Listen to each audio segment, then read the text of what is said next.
కాంగ్రెస్ పాలనలో అభివృద్ధి కుంటుపడిందన్నారు మాజీ మంత్రి పువ్వాడ అజయ్. మంత్రులు భూ కబ్జాలు చేస్తున్నారన్నారు.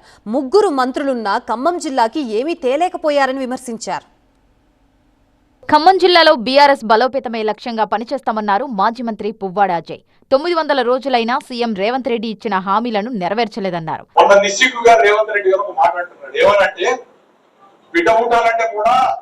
మూడు నెలల్లో కాదంట, 9 నెలలు పడుతుందంట. బిడ్డ పుట్ట కండలు తిరిగిన పెద్ద అసలు ఎవరి ముందు మాట్లాడుతుంది, ఏం మాట్లాడుతుంది, చిల్లర మాటలు అవి మాట్లాడకూడదు.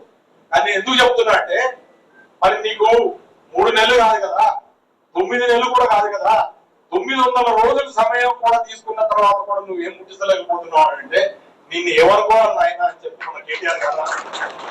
2.5 ఏళ్ల కాంగ్రెస్ పాలనలో ఇళ్లను కూల్చడం తప్ప కట్టిన దాఖలాలు లేవన్నారు మాజీ మంత్రి. ఈ 2.5 సంవత్సరాల్లో వాళ్ళు సాధించింది ఏంటంటే వెలుగుమట్లు లాంటి అనేక ఘటనలు, హైదరాబాద్ లాంటి అనేక ఘటనలు, పేదల గుడిసెలు లేకపోతే మరి పేదల ఇళ్లు కూల్చేది తప్పితే వీళ్ళు కట్టింది ఒక్కటి కూడా లేదు ఇంతవరకు. కబ్జాల గురించి ప్రశ్నిస్తే మంత్రి పొంగులేటి చందాల గురించి మాట్లాడుతున్నారన్నారు పువ్వాడ. అవినీతి ఆరోపణల మీద నువ్వు సఫాయి ఇచ్చుకో, నువ్వు ఖండించుకో, లేకపోతే ఇంకోటి చేసుకో, కానీ నా మోచేతి నీళ్లు తాగిండు కేసీఆర్ లేకపోతే కేటీఆర్ అంటే నువ్వు ఇచ్చిన ₹1 నీకు మోచేతి నీళ్లు తాగిండైతే నువ్వు ఎత్తిన వేల కోట్ల రూపాయలు కాంట్రాక్ట్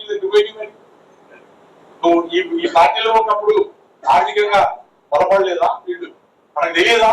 రాజకీయంగా బలపడలేదా?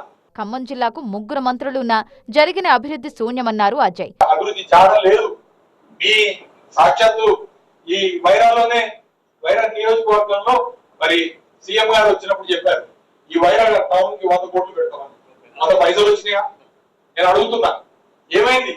ఒట్టి మాటలు, గాలి మాటలు చెప్పి ఓట్లు వేయించుకున్నారు, తర్వాత తిరిగి పోయారు. ఖమ్మం ప్రజలు ఇప్పటికైనా కళ్లు తెరవాలన్నారు బీఆర్ఎస్ నేత పువ్వాడ.